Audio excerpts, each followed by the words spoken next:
Нэвтрүүлгийн хамтрагч өв соёлын голомт төсөл.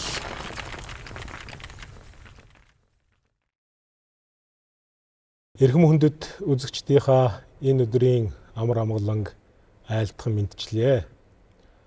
Буддизм ба шинжлэх ухаан сурал нэвтрүүлгийн энэ удаагийн дугаараар Монголын Бурхны шашны сүм хийдийн архитектур, онцлог, хийц энэ талаар ярилцахаар Монгол улсын зөвлөх архитектор доктор Оюун Бэлэг, Монголын Бурхны шашны төв Гандан дэгшлэн хийдийн Дашчоомбол Датсангийн гишүүн Зэндмэн сувраг компани үүсгэн байгуулагч хийгээд зөвлөх Цэдэв Сүрэн лам нарыг ураад байна.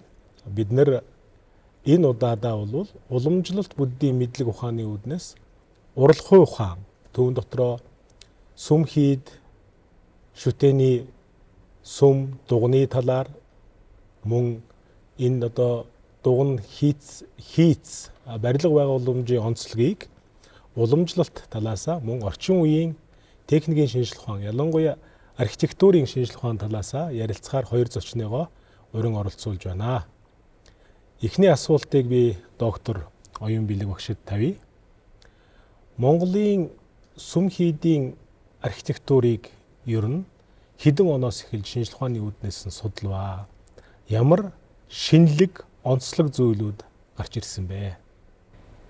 1971 онд Майдурга Монголын хотоо увалтай архитектур гэсэн ном бичиж тэнд анхудаа сүм хийдийн архитектурын талаар бол юунууд тавьж гисэн. Одоо яг үүх түүхийн тэр төлөвлөлт хийц онцлог бүгдийн асуудлуудыг хөндөж ирсэн.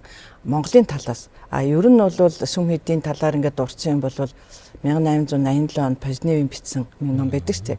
Юу элстэд хэвлүүлсэн 1991 онд хэвлүүлсэн. Тэр номонд бол анхудаа бас Монголын сүм хийдийн төлөвлөлт ямар байсан те. Төлөвлөлтийн талаар сүм хийдүүд тэгэл ам нарын амьдрал бүгдийг ингэж баг анхных нь тэр байх. Тэгээд дараа нь бол 1928 29 онд Монголын нутгаар содрогчийн хүрээлэнд эдэлсэн Кандраач аваа биш үү? Кандраач авч хангаа бүсийн сүм хийдийн судалгаа хийсэн. Монголын сүм хийдийн барилга байгууламж энэ онцлогтой зүйлс ер нь хэдвэр зууны үеэс Монголд Бурхан шашны хэдвэр дэлгэрэлтийн үеэс эхэлж уламжлагдаж ирсэн байдаг. Энэний талаар аман болоод судар бичгийн их сурвалжууд ямар их сурвалжууд байдаг вэ? Ялангуяа манай өндөргийн зан базрыг шашин оруулж ирснээс хойш ер нь бол их нийлийн хүчтэй дэлгэрсэн. Тэрний дараа өндөргийн барьсан сүм хийдүүд бүтээсэн шүтэн бурхад бүгд ингэ байж байгаа. Тэгээд тэр үеэс л шашны сүм хийдүүд нэлийн их Монголд бол их дэлгэрж хөгжсөн байдаг. Одоогийн өнөөгийн хятадын соёлын өв болсон Монгол хаадын бүтээсэн Монгол ноёдын тэр үр хүүхдийн бүтээсэн сүм хийдүүд урд зүгт хятадын соёлын болсон олон сүм хийдүүд байна л да. Жишээлбэл Хөх хотын тэр их 100, Майдэр 100, Устын 100 гэж ингээд Бадгар 100 гэд ингээд 4-5 сүмүүд хүртэл тэгээд тэр бол бас л соёлын өв болсон. Тэр бол монголчууд л бүтээсэн. Тэр юуны Юнхэгүний сүм Бээжингийн тэр юунууд байна. Урд зүгт бас нэлээд холон хотуудад хуучны өнөөгийн соёлын өв болсон том сүм хийдүүд урдлаг хийцлийн хувьд ч гэсэн маш нарийн уртаа маш их хөрөнгө зарцуулж ирсэн угаасаа тэнд тэр хаад ноёдын үед тэр Монголын хаад ноёдын үед л ер нь хөгжсөн байдаг. Мөн тэгээд тэр тухайн улсын барилга байшингийн соёл тэр онцлогуд их орсон байдаг. Төвдийнхэн бол ингээд ихэнхдээ дөрвөлжин маягийн тэр чинь өөрсдийн ахуй амьдралтайгаа нийцсэн тийм хэлбэр цаг уур амьсгалаа шалтгаалаад ингэж бүтээдэг байсан байна. Оюун Бэлэг доктороос асуухад та бол бас өв соёлын голомт Монголын Бурхны шашны төв Гандан дэгшлэн хийд голомт банкын хамтарсан энэ археологийн судалгаан дээр ялангуяа сүм хийдийн барилга байгууламж дээр үнэлгээ хийсэн, дүгнэлт гаргасан. Тэгэхээр энэ хэдвэр зууны үеийн олдвор дээр ажиллаад тэдвэр зууны үед Бурхны шашны сүм хийд байжээ гэж нотлогдож байгаа Одоо бидний үед өнөөдөр хүртэл ирсэн чинь 1586 онд босгосон Эрдэнэзуу хийдэл тий одоо тэрнээс өмнөх сүм дугуй ер нь хийдийн ерөөсө бүдийн нөгөө 1200 гаруй хийд байсан гэж ингээд тусгатад нэг хэд 20 30 чадах юм л үлдсэн тий. Тэгэхээр Эрдэнэзуугаар л 1586 он гэжсэн. Гэтэл яг хуу сүүлийн нөгөө Монгол Германы хамтарсан хар хормын экспедиц шүү дээ.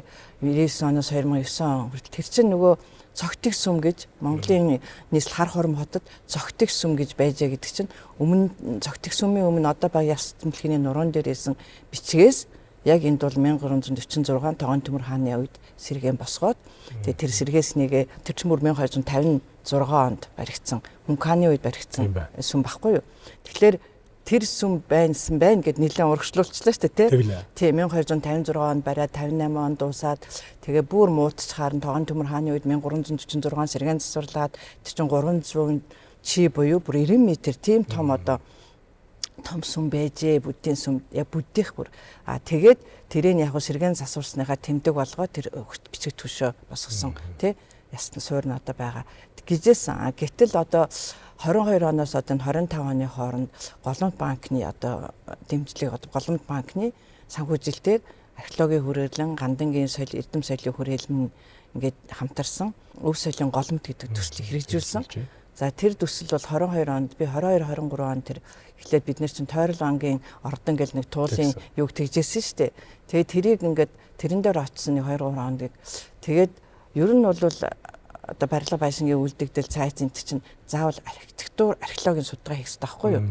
Тэгээд тэрэн дээр яг сэргээнлэгч архитекторууд бас нэг сэргээнлэгчтэй хамт очиод ингээд үтсэн чинь нэг гол ийм барилгаас нэг хоёрхан л нэг багны суурилсан байсан байхгүй юу.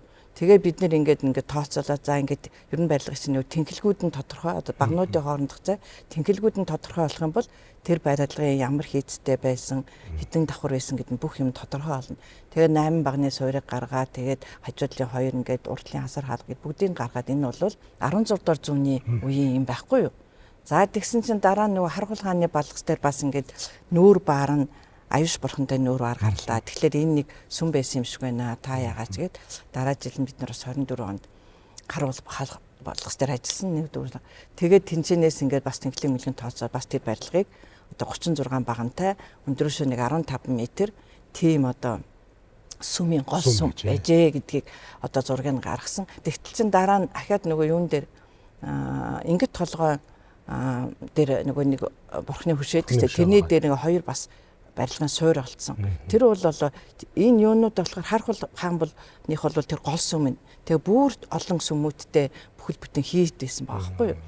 Тэгвэл юу ингээд толгой дээр бол тэр толгодын орой дээр зүгээр тахилын сүм байгаа байхгүй. Тэр ингээд хурал номон зориулсан биш. Яг нэг тодорхой Булган аймгийн сэлэнг сүм тийм хуучин ингээд толгой сангаач байдаг гэсэн шүү дээ. Одоо бол Булган аймгийн сэлэнг сүм. Тэгээд тэрэн дээр бол хоёр юм чулуун юутай хамтай тийм барилгын туур гараад тэрийг голдоо 4 багантай 14 диаметрийн 4 багантай тэр 4 баг нь байна гэдэг чинь тэр барилгын яг тэр голын 4 баг нь босоод үндсэн хийцэн босч ирж байгаа байхгүй. Тэгэхээр тэр тухайн үеийн яг одоо он цагаараа болохоо чинь 418-аас 530 кг яг нөгөө жужааны үеийг таарсан. Тэгэхээр эдгээр чи юу вэ гэхлээр сүм хийдийн барилга гэдэг тий шүтэнэ байгууламж чинь бүр одоо өстө хүүнэг үеэс бурхны шашин үүссэн гэдэг тэр жужааны үед ингээл байгаа л эртнээс үе үед байжээ. Тэгээ тэр үе үеийн сүм дугных нь архитектурын онцлог нь бас гараад ирж байгаа тийм хийцийн нь онцлог гарч ирж байгаа. Барилгын материалын нь онцлог гарч ирж байгаа. Тэгээд барилгын одоо барьжсан барилгын ур ухаан тий технологи дээр арга барилнч тодорхой ингээд бурхны шашны нэг түүхийг тодруулах. Цэдэн сүрэн лам таавас хэллээ. Монголын сүм хийдийн барилга байгууламж одоо их бас баригдаж эхэлсэн үе бол Юан гүрний түүхэн үетэй холбоотой тэр үед байсан. Дараагийн үе нь бол мэдээж хэрэг өндөр гэгэний одоо бурхны шашны дэлгэрсэн тэр үеэс холбоотой гэж 1930-аад оны үеийн их сүйтгэл хэлмэгдүүлэлтийн үеэр ихэнх сүм хийдүүд устсан. 90 оноос эхлээд бид нэг том сорилттой тулгарсан. Хөдөө орон нутагт байна уу, хот суурин газар байна уу, энэ сүм хийдийг сэргээх шаардлага бий болсон. Энэ ажил хэр явагдаж байна? Одоо цаг үед сэргээхэд хуучин уламжлал энэ урлагийн ухааны нарийн арга технологиг хэр ашиглаж 1000 гаруй сүм хийд байсан гэдэг тэр дөр бүгд ингээд устдаад үгүй болоод 20 гаруй сүм одоо үлдсэн ийм л байдалтай байсан. Энэ сүм дугны барилгач нь өөрөө ингээд соёлын өв болж үлдэхүйс ийм болохоор нэг маш сайн төлөвлөлтөй маш сайн хийх ёстой. Тэгээд дээрэс нь энэ чинь өөрөө ингээд бурхны өөрийн дотоод тэр хот мандал одоо тэр бяцлаглалын юунаас буусан тэрийг дүрсэн буулгаж байгаа учраас тэрийг ном дүрмийн дагуу хийх юм бол тухайн орон газар болон тухайн нутагт маш их ач буян ивэлтэй байдаг. Буруу зөрүү хийвэл бас их тусмуутай байдаг гэж үздэг өгсчүүд. Тэгээд одоо жишээлбэл тэр Тэгшин хүрээгээ Завхан аймгийн Цэцэн улс сумын тэнд одоо Гончиг гэдэг одоо Тачаамал Тацангийн 105 нас хүрч одоо таалдарсан гисгүү байсан өгшин ингээд тэр 100 наснаас 105 хүртлээр 5 жилийн дотор 4-5 хийд босгож тэгээд тэр туйруудын өөрөө бүгд мэддэг ингээд энэ туйран дээр ийм дугуй байсан дотроо ийм бурхантай байсан би хүүхэд 5 настай хүүхэд байхад надаас ингээд тийм өндөртэй байсан бурхтууд нэгээд бүх юмаа санаж ирсэн бүх юмын тэгээд тэр хүний зургийн дагуу тэр хүний хэлсний дагуу ингээд яг зураг гаргаад ингээд сэргээсэн л дээ. Урлагийн ухааны бүх салбарууд энд шингэдэг одоо уран зураг, уран баримл, тэгээд одоо уран барилга ингээд бүх урлагийн ухааны бүхэл юм шингэж нэг сүм дугуй болж ингээд зогсдог учраас энэ бол соёлын өв болохоос арга байхгүй. Ер нь бол өнөө цагт хийж байгаа сүм дугуйнуудаа ч гэсэндээ тийм хэмжээнд хийжээж хойд үед үлдэж бас ингээд өв соёл болохоос тийм юм бүтээхгүй бол зүгээр нэг энгийн байшин дээр нэг сүм дээвэр маягийн юм хийгээл яваадах юм бол энэ бол явандаа бол энэ ямар ч юм соёлын өв болохгүй. Жужааны үед сүм хийдийн барилга байгууламж байсан нь археологийн шинжилгээ ухааны олдвороор нотлогдлоо. За бас өөрийн өмц шийдэлтэй, хийцтэй ийм зүйл байжээ. За дараа нь Юан гүрний үед эсвэл тэрнээс өмнөх үед тийм ээ таны дурдсан 1250-ад оны үеийн сүм хийдийн барилга байгууламж. За түүний дараагаар өндөр гэгээний үеийнх барилга сүм хийдийн барилга байгууламж. За бүр одоо тэрний дараагаар бол Монгол улсад бас нэг онцлогтой байсан зүүн хүрээний гэр дугнууд. Хүрээ 30 аймгийн. Энэ бүгдийг үйлчлээд харахад ямар адил төстэй талтай архитектурын шинжилгээ ухааны үүднээс ямар өвөрмөц ялгаатай байж харагдаж байна. Яг тэр Жужааны үеийн юу болвол мэдээж арай жоохон тийм эхлэл штэ тий. Тэгэхээр ингээд дандаа чулуун хантай. Тийм. Тэгээд чулуун ханаа болохоор жолоо хануудынхаа өнцгүүдийг ингээд дандаа шавраар ингээд бүхэлсэн. Суураа бас ингээд тосгоор аруудаар ингээд шавж ингээд бүхэлсэн тий. Тэгээд яг багнан нарийнхан тэгээд ер нь бол ингээд сүм хийдэг барилаа аль ч үе сүм хийдэг барихад тэр газрыг сонгох маш чухал. Завуулын өвөр талдаа нар салхины чиглэл нарны тусгал тэгээд заавал гол усыг бараацсан тий одоо уурлаа голтой нууртай байхгүй бол заавал хиймэл нуур үсгээ тий одоо тэр үндэсний хэд бол тийм нэг тойром үүсгэсэн тий тэгээд ингээд тийм урдаа устай тэр чинь яг Монголын уламжил нөгөө муу мухай мариусдын уламжил бас явж байгаа. Тэгээд газар сонголтоосоо гадна тухайн газарт байгаа барилгын материалын олццыг хардаг байхгүй юу. Эзэнт гүрний үед одоо тэр зөгтөг сүмийг аваад үсэх юм бол тэр үед чинь дэлхийн эзэнт гүрэн байсан шүү дээ. Бүх улсын урчууд тэр Хидааны урчууд, тэр Арабын урчууд бүгд ирж хийж байгаа. Тэр бүх соёлоодыг нийлүүлсэн. Тэгээ хамгийн одоо тэр ингээд тийшин судлахаар зарим яг Солонгост байдаг сүмтэй адилхан. Гэхдээ тэр үед бол 300 чи тийм өндөр юу хаанч байгаагүй. 300 чи гэдэг нь одоогийн хэмжээ 90 м. Тий. Тэгэхээр тэр мэдээ тэгэд эзэнт гүрний юм хлээ чин сүр хүүч тэр хэв маяг ингээд өөрчлөгдөд ирж байгаа. Тэр бүгд бол Монгол хүний уян ухаанаар өөртөө зураг төсвөө хийж эскизээ гаргаж их идеяг гаргаж хийж байгаа шүү дээ. Сүүлийн үеийн тэр одоо тэр Шевченкийн 61 оны ном ингээд сүүлийн үеийн дандаа тэрийг Монгол төвд хийц, хятад Монгол хийц гэсэн. Үгүй бүгд тэр Монгол хүний юунаас ирсэн Монгол. Уламжлалт буддийн мэдлэг ухаан доторх урлагийн ухаан. За урлагийн ухаан дотор та түрүүгөөрөө хэлсэн уран барилга, уран баримл, уран зураг тийм ээ энэ бүгд сүм хийдтэй ингээд цогцоороо байж энэ сүм хийд болно цогцоороо. Тэгэхээр энэ уламжлал ер нь хэдэн зуун жилийн турш одоо бидэрт хадгалагдаж өвлөгдөж ирсэн бэ. Одоо яг энэ чиглэлээрээ бид нар одоо лам нар болоод орчин үеийн одоо энэ боловсон хүчнийг бэлтгэж байгаа тийм зүйл байна уу? Сүм дугны нэг хэлбэр одоо хэмжээ энэ дээврийн хэмжээ одоо тэр доогон чимэг дамнуруу энэ төрийг бол угаасаа бурхны шишний одоо тэр юунд одоо хот мандал шалиан хан гэдэг одоо ярьдаг тэр бурхтын одоо орд харшийг ингээд тэр чигөөсө бяцлаглын юунд ингээд номонд ингээд бүгд ингээд хэмжээтэйгээ баг тэдэн хувь их тэдэн хувь гээд бүх хэмжээтэйгээ байж байгаа. Тэрийг л одоо авч ингэж буулгал сүм дугунд барьж яасны одоо хятадын хийц төвдийн хийц Монголын хийц гэдэг ингээд тухайн орон нутгийн урчууд тухайн газар нутгийн одоо тэр сүмийг барихад мэдээж нэг лам хүн ч юм уу нэг эрдэмтэй хүн ийм байгаа гэж зааж өгч байгаа шүү дээ. Түүнээс биш одоо хүн хятадууд ингээд тэрийг зохиогоол ингээд нэг тийм хийцсэн эд биш байхгүй. Ер нь бол амьдарч байсан цаг үеийн хүмүүсийн ур чадварыг л ер нь тухайн аль ч улсын сүм хийдэл авч үлдсэн байдаг байхгүй. Тэрэн дээр шингээгээл үлдсэн одоо Европч бай, Монголч бай тэр нь ялгаа байхгүй. Тэгэхээр энийг талаасаа бол техникийн шинжилх ухааны бүхэл зүйл сүм хийдийн дугуйн барилга байгууламжид байна тийм ээ. Техникийн шинжилх ухааны бүхэл тооцоо хийдэг аргачлалч байна. Одоо бүхэл тавигдах шаардлагач байна. Тэгжиж тэр ингэж босч ирж байна. А нөгөө талаасаа энэ бол уламжлалт бүддийн мэдлэг ухаан дотор түрүүн яриад байгаа урлагын ухааны энэ зүйл нарийн юмнууд байна. Тэгэхээр орчин үеийн шинжилх ухааны үүднээс судлаад за энэ нь уламжлалт урлагын ухааны нарийн юмнууд энэ байна. Орчин үеийн шинжилх ухаан ялангуяа архитектурын шинжилх ухааны үүднээс харах юм бол энэ нь ингэж хоорондоо уялдж байна гэдэг нарийн судалгааны үр дүн байдгүй. Монголын сүм хийдийн барилгын онцлогийг ярил л да.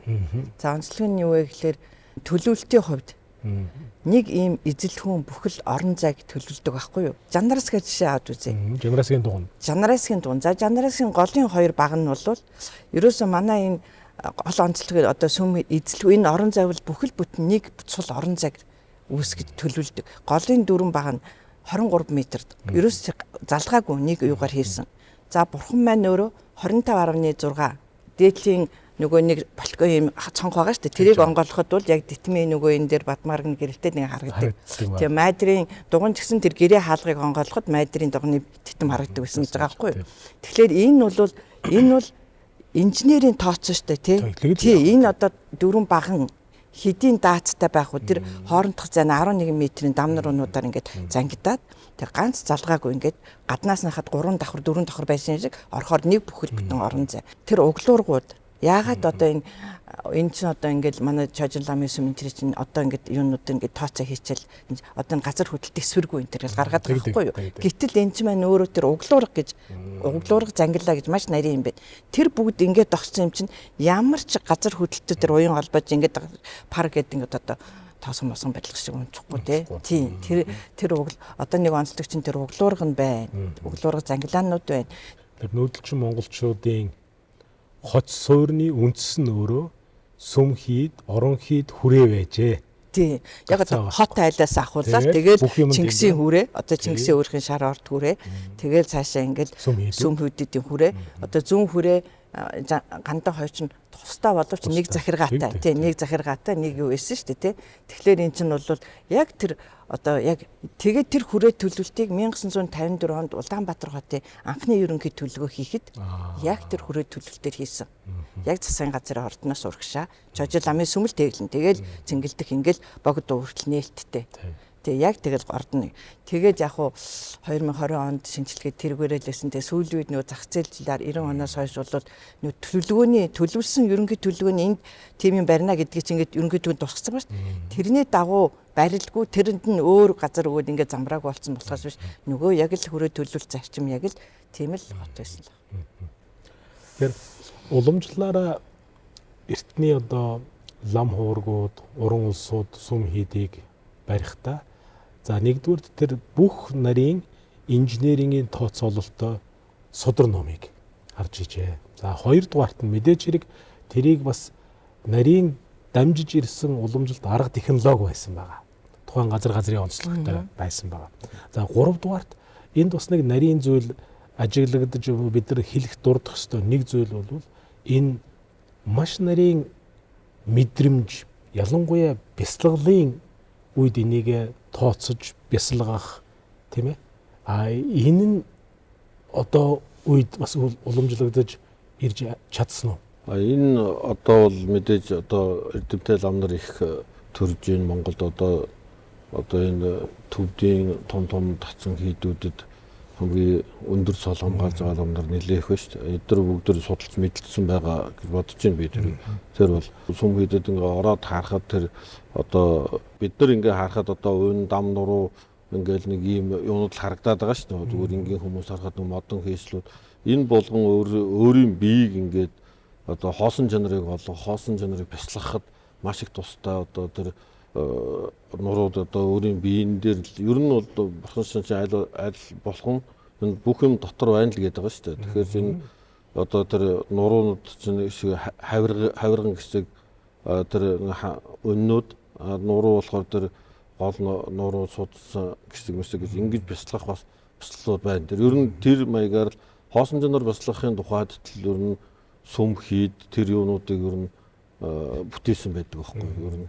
Одоо сүм дугны нуруун дээр одоо ингээд дам нуруу гэж байдаг шүү дээ их хүндэтгэлтэй хамгийн хүндэтгэлтэй гэдэг. Одоо тэр манай гончгой тэр сүм дугнаа бариулж яхад тэр дам нуруу тавихад заавал хэлээрээ дам нуруу тавихад өөрөө чадвал очдог чадахгүй бол ингээд тэр өдрийг бүр ингээд дам нуруу тавих өдөр гэдэг бүр ингээд өөрөө үзэж хараад тэгээ тэрийг ингээд дам нуруу тавихад торгоор бүтээгээд тэгээ тэр дам нуруу тавьсан хүнд дээлийн торго өгдөг их хүндэтгэлтэй байдаг. Тэр дам нурууны хоёр талд ингээ одоо зарим хүмүүс лууч гэдэг тэр бол чүсрэн гэдэг одоо матар юутай зуусан тийм хоёр сүмгийд болгонд байгаа. Тэр бол яагаад тэгэхээр бэлэгдэл нь болохоор одоо чүсрэн гэдэг амтнаа чинь ингээ амтан зуугаад тавьдгүй ингээ ерөөсөө хизээч тавьдгүй. Тэгээ тэрийг их нэгүүлсэнгүү сэтгэлээр амтныг нэгд барих юм бол бурхан болтол нь би тавихгүй гэсэн бэлэгдэл болгож дээр үеийн сүмгийдүүд бол тэр хээ чимиг одоо оюун билгой мэдэн тэр манжлагын тэр бүгд бүрүүн бүтэн байдаг хгүй ямар жижигч бай томч бай тэр юунуудаа бүгдийн чимэгдүүд хийцэн байдаг. Одоо орчин цагт яг зарим нь мэдхгүйгээс ч юм уу эсвэл бол тэр энэ бас боломжгүй юм уу зарим сүмгийдүүд тэр юм дутуу ингээд байж идэг л дээ. Тэр тэгээд яг мэргэжлийн хүний үүднээс харахад жоохон эвгүй л харагддаг юм. Нэг л дутуу сүм байна даа л гэсэн нэг тийм бодол. Тэгэхээр тэр бэлэгдлүүдийг бол маш нарийн яг тэр ёс жаягаар нь хийж яхан зөв юм болов гэж боддог юм. Тэр маш чухал. Энэ олж авсан мэдлэг, мэдээлэл. За энэ бүх нарийн зүйлсийг дараагийн үеийн мэргэжилтнүүдэд хэрхэн өвлүүлж байна. Энэ тал дээр манай шинжилгээ ухааны технологийн их сургууль дээр хөтөлбөр хичээл ордог ийм одоо хөтөлбөр юм уу ийм юм байна уу за энэ чиглэлээр бүр эрдмийн зэрэг цол хамгаалж байгаа дараа үеийн залуу үеийн эрдэмтэн судлаачид ер нь хэр төрж байна. Яг сэргийн засварлахын архитектур маш цөөхөн штэ. Анха одоо төгсгөн туршилж сэргийн газар гэж байгуулагдаад ажиллаж байсан архитектуруудаас нэг ганц 2 3 бол архитектур үлдсэн тий. Одоо тэг чинь бүр хөгшөрсөн байгаа штэ. Өндөр настай болсон байна. Тий. Тэгээд би бол нэг хэсэг нэг 7 жил барилга архитектурын сургуулийн магиструудад дурсгалт барилгыг сэргээн цэцлэгээ арга зүй гэсэн хичээлийг нэг 7 жил орсон. Тэгээд одоо нөгөө архитектуруудын нэг мэрэгсэн зэрэгээ авах гээд нөгөө мэрэгсэн архитектор зөвлөх архитектор тамга тэмдэг аавна тэгээ хугацаанд дурхаас сунгуулна. Тэр хичээлд бол бас дурсгалт барилгыг сэргээнлэх арга зүй тий одоо тэр хот төлөлтөө яах нь тэр хамгаалах асуудлаар хичээл заадаг л да. Энэ манай сэргэнлэх ажилчин хэцүү шүү сүм дууныг. За бидний үед одоо ингэж би ч яг амар байсалтан дээр горлож 14 жил ажилласан. Тэгэл Эрдэнэзүү сангийн талаа хэд мэдгээд өрсөл бүхэл хачин ламын сүм ажиллаагүй юу байхгүй л да бүгдээр ингээл явж байгаа. Дараа нэг нь хариуцаа зургийг хийдэг. Тэгэхээр одоо бол арай амар тэр үед чинь ингээл бүх юм гараараа хийжлээ шүү дээ тий. Тэгэл тэр нурж унтсан тэр сангас тий шавны бас сангаж авраал бүцэл хэмжээл ингээд одоо бол харьцангуй тэгэл дороо морон тий скай одоо тий зүгээр одоо шууд ингээд яадаг тий жаадал дээр шууд их шуусаад татна бид нэр шаланг тавсыгээл ингээд яадаг бол оцсон. Тэгээд дээрэс нь манай ажил чинь ингээд 100 ингэж хэмжээ судалгаа хийчээд өвлөн зураг боловсруулад гавраас нэглээ засч эхэлдэг тий. Одоо ч гэсэн яг л тэр идэвхт нөгөө тэр засах ажлыг чинь ерөөсө жил бараг л нэг л сүм дугуйн засаал өнгөрж байгаа байхгүй. Тэгэхээр чин тэр хүмүүст одоо нэг л зургийг зураал те нөгөө дэгжсэн дор ингээл энэ өндөр яшин копиас хурдан зураал барилгаж хурдан байж ярьж байгаа. Тэгээ эний чинь яг бид нар чинь бас тусгай зөвшөөрлөгөөж яг сэргээн засварлах хуулийн соёлын хамгаалах хуулийн дагуу сэргээн зах зөвшөөрөл авсан хүн зураг хийн сэргээн зах зөвшөөрөл авсан компани сасан тийм. Тэгээ бид нар чинь энийг сэргээн засварлах гэдэг нэг өөр, сэргээн босгох гэдэг нэг өөр. За төрөхийн сэдвсрэн ярьжсэн тэр одоо яг ном дөрмээр нь хуучин лам нараас нь яаж байгаад ингээд яг одоо нэг төрсөн хэдэн харилцааны үл 93 онд гараад зах зээл шилжээд тэгээд нэг баахан юунууд бослоо шүү дээ тий. Ингээд энэ тэмдгэл жалгын хийдүүдэд босгоход бол яг тэр хуучин лам нарын заяг маягаар тэгтээ тэр амнаар нь ахаа сэргэн босгож байгаа байхгүй тэр чинь тийм ээ.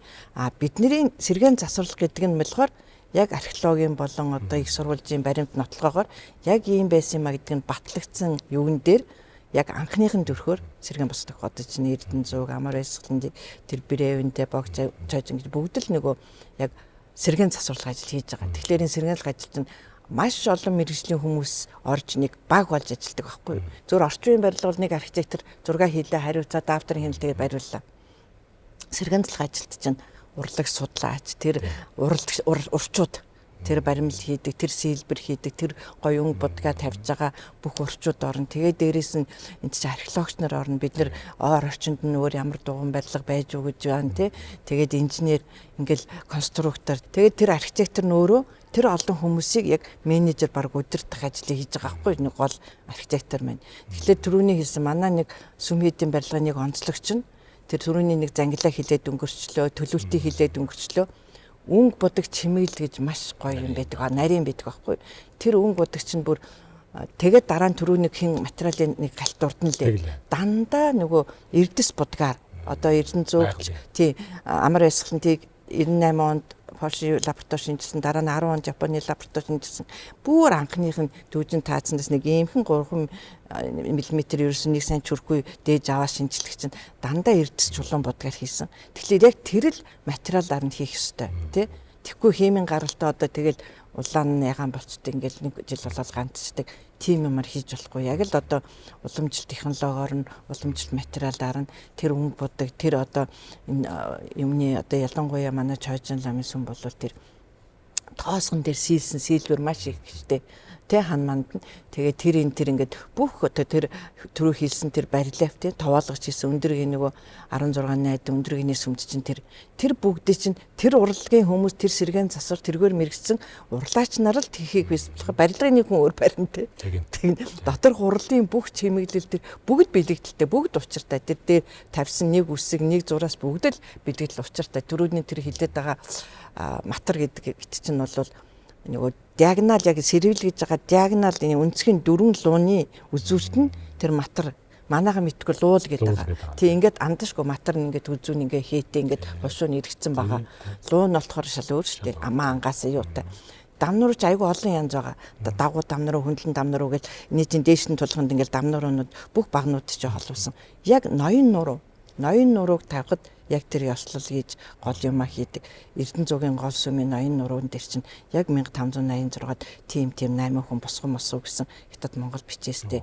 Тэр нь бүр тэр гэхдээ яг ноён нурууныхаа дээр сүүл нас нь давхар ийм нуруугж агаад дээр нь бичдэг юм билээ. Бичсэн тийм. Тэгэхээр ноён нурууг босгоход заавал тэр ном уншиж ёслол мослол хийдэг. Тэгдэг. Хамгийн одоо сүүлчийн гол дээд ноён нуруу байна шүү дээ. Сэдвсрэл ламын хувьд 90 оноос хойш та нэг нийтдээ нэг 20 гаруй сүм хийдийг сэргээж шинээр барьсан нэг ийм тооцоо байна. Тэдгээр дотроос бол би өөрөө очиж үзсэн их гайхалтай сайхан болсон зүйл бол Архангай аймгийн Чулууд сүмэнд баригдсан хийд. За Монгол улсад одоо 330 гаруй сүм байхад ер нь тэрнтэй дүүцхүйц чанарын хувьд за дээрэс нь техник инженерингийн шаардлагын хувьд за мөн уламжлалаа хадгалж үлдсэн энэ уламжлалт арга технологиг хадгалж үлдсэн юм сүм хийдүүд хэр баригдаж байна. Одоо ямар төвшөндөө байгаа вэ ер нь. За Арангай Чулуудын хийд бол яг 90 оноос хойш хийдүүдээс маш миний хувьд бол их сайхан болсон гэж боддог. мөнх цэцэг гээд өглөө эзний буйнаар бүтсэн хийд тэр тэгээд тэр хийдийн ерөнхий зүгээр мэдээж одоо альва юмыг хүн нэг юмнаас санаа авч ээж нэг юмнаас л яхаас шууд зохиочдөг бас тийм мундаг оюунлаг хүмүүс бас байдаг л бах. Гэхдээ тэр нь бол бид нар бий л биш. Яг хөө тэр яагаад тэгэхээр тэр ажаарн бүчи гүнбэн хийдийн тэнд нэг одоо халах гарааны энэ нэг анзаарах юм бол жижиг нэг тийм юу барьсан байдаг байхгүй юу. Ажаарн бүчи өөрийн зургаар нь бүтээсэн. Тэгээд ажаарн бүчи өөрөө Бээжингийн сургуульд архитектурын анги төгссөн. Тэгээд архитектор ч юм шүү дээ одоо. Тэгээд тэр хийдийн ерөнхий тэр хэлбэр донж их гоё жижиг мөртлөө. Тэгээд тэр жижиг том намаахгүй хийд орон чинь ерөнхий загвар хийд донж нь таардсан тийм байвал хаанаас ч юусан гоё харагдан тэр ингээд доороос харна дээрээс горооны замаас харна хажуудлаас нь ч харж ирсэн. Тэгээ ерөнхийдөө би нэг тэр хийдийн хүүлжил тэр чулуутын хийдийн юг зураг мөрөг нь бодож гаргаж хийсэн бүтээсэн юугаа. Одоо хийдийн онцлог нь бол яг хөө зүгээр одоо ингээд нөгөө манай монголчин ингээд ширүүн уур амьсгалтай тэнд ингээд гадна ингээд жимгүүт ингээд силбэр мэлбэр болохоор хагардаг хатдаг нөгөө хуураа уур амьсгалтай учраас тэгээ тэднийг бол дандаа металлаар зутгаа хийцээ. Тэр өнгө удаг тэр юунууд нь мэдээ тэр хийдийн өөрөө шавашраад гэгэний тэр хийд чинь өөрөө хаждын юутай тийм өстой тийм газар дэмчиг хаждын юутай тэгээд тэрний дагуу хээ гадна хээ дотор хээ энэ тус тустай өөр байгаа л ер нь хийд орон болгон тийм л байдаг. Тэгээд тэрний тэр тухайн орон нутагт ямар хийд байсан ямар студенттэй байсныг ер нь уялдуулж бүтээвэл зүгээр гэдэг юм болов уу гэж боддгийн. Тэгээд тэрний хаждын юугаа дэмжгийн ёсны юугаар л ерөнхийд нь тэр хийдийн чимэг мэмэг өнгө будаг одоо тэр доогон моогонд бүгдийн л ерөнхийд тиймэрхүү төхүүлжил хийж бүтээсэн. Тэр бол гэхдээ яг бас сайхан хийд болсон тэр өглөгийн эзний уйнаар сайхан хийд бүтсэн. Материалын чанарыг одоо ямар стандартаар тавьж тэрийг ийм материалаар одоо хийвэл энэ ядаж одоо тэдэн 10 жил тэдэн 100 жилч болно гэдэг юм уу. Одоо энэ цаг үед бол материалын чанарын асуудал хэл чухал тавигдах байх та. Тэрийг одоо ямар шалгуураар ямар стандартаар тэрийг шалгаж авч үзэж байна. Одоо ер нь бол материалыг бол мэдээж одоо чулуу төмөр одоо юу л мод энэ гуравч нь ер нь дэлхийд одоохондоо шалгарсан материал шүү дээ ер нь барилгын материалдаа бол сүм дугунд бол бүр их ордог тийм юутай. Аль болохоор тийм хиймэл биш, тийм нийлэг биш, тиймэрхүү юмнууд байх хэрэгтэй. Дээрээс нь одоо яг зарим юмнууд бол ингээ бэлэн ингээд одоо урд хятад одоо хийхгүй юм алга л да. Бэлэн ингээ хийцсэн хийцлүүдийг авчирч ухсраад сүм дугуунаас барьж байгаа юмнууд байна. Гэхдээ яг тэр үд мэдээж нөгөө яг тэр дугундаа таарсан тохироогүй зарим нь зайгийн холдуулсан ойртуулснаас ухсралтаасаа бас болж байгаа бохот ер нь жоохон эмзэглэмээр тийм сүм хийдүүд бас баригдчих байлээ. Тэгээд яг тэр бол тухайн хүмүүсийн асуудал болохоос. Гэхдээ ер нь бол аль болохоор сүм хийдийг бол хойш үедээ үлдэх урлагийн бүтээл болох талаас нь л хандуулах зүгээр нэг талдаа нөгөө талдаа бол мэдээж тэр ном жаягийн дагуу бүтээвэл тэр ямар ч юм бас нэг би түрүүн хэлжсэн тухайн бүтээсэн газар бүтээлгсэн хүн бүтээсэн орон нутагт их авшиг тустай ашлалтай бас тэр нь он цагийн хувьд ч гэсэндээ удаан оршдог гэж ярьдаг юм лээ. Олон улсын нэг сэргээн зах зарчим гэж үүдэг байхгүй. Тэгээ аль болохоор нэг уламжилт материалаа, уламжилт технологи хэрэглэх ёстой. Гэхдээ мэдээж далд газар шинэ материал хэрэглэж болно. Тухайн үеийнхээ шинжилгээний технологийн олддог тусгана гэдгээд заасан байдаг. Тэгэхээр манай юу чинь бол уламжилт нэг ихлээр бүр 2-3 жил ингээд усан сойсон бүр сайн хатаасан модоор усанд сой давхайг нь арилцчаад сүүдэр газраас хүндий хатаасан мод. Манай гол барилгын үндсэн каркас ч мод байгаа шүү дээ, тийм модон үндсэн каркас учраас модыг бол маш сайн хатаасан модоор хийх хэрэгтэй. Дээр үед одоо хамгийн сүүлд 2005 онд гол зүг сэргээн засаглалтад бол архан ганц цэнгэрээс модуудыг авчаад арх хар хорны даланд сойж хатаасан давирхаас алгасан байхгүй. Тэгэхээр одоо бол тэгээд нөгөө том танк манкын тэгээд хурдан 7-10 хоногийн дотор хатаж матдаг аргуудаа учраас маш сайн хатаасан мод байх хэрэгтэй тий. За тэгээд будгийн одоо бид нэр модон дээр бол ядгаа янгуул модон гарахаас гол өнгө будгаа тавьж байгаа модон дээр болохоор будгийн дэвсгэр гэж байгаа. Бид нэр яг хөө тэр байтуу гэж хятдаг уламжлаараа байтуу гэл нөгөө хятадын зарим нөгөө уран барилгын өгнөт шууд ороод ирсэн тий. Тэр байтуу ямпэ доовн тэр чинь хятадын уран барилгын юмнууд стайлистнээсээ яс. Тэгээд будгийн дэвсгэрэлтэй хүрүүнд тэр будгийн дэвсгэрийг бол яг одоо уламжлалт аргаараа тэр бэлтгэн бол нөгөө дээр нь хийж байгаа будаг маань сайн тогтно. Тэгээд тэр дээр нь хийж байгаа будаг нь заавал эдэс юутай будагтай тий. Тэгээд ер нь бол яг тэр аль болохоор уламжлалт технологиороо тэгээд аль болохоор яг одоо натурал эрдэс будаг тийм юмыг л хэрэгжилж ижил тэхээс биш одоо өнөөдөр хүртэл одоо 1500 1600 700 барьсан юмыг бид нэр нөгөө хинэлдэ хойч үлдээхийн тулд чанартай юмар л засч яаж яаж шинэ барьж байгаа барилгууд бол шинэ одоо сүм дуган болвол мэдээж бас яг тэр чанартай будгаараа өнөөдрийнхөө сүм одоо өнөөдрийн хүний хийсэн тэр зураг төсвөр өнөөдрөө хийж байгаа. Тэгээ энэ маань ер нь архитектурын өв гэдэг чинь хэдэн жил болж архитектурын өв болд юм бэ гэвэл олон улсын одоо Аз номхон далайн архитектурын холбоо гэж яддаг зөвлөл тэнцэнээс гаргасан зөвлөмжөөр баригдаа 50 жил болсон. Урлаг бүрэн сайхны хувьд үн цэнтэй гэж 50 жил болсон бүхэн биш.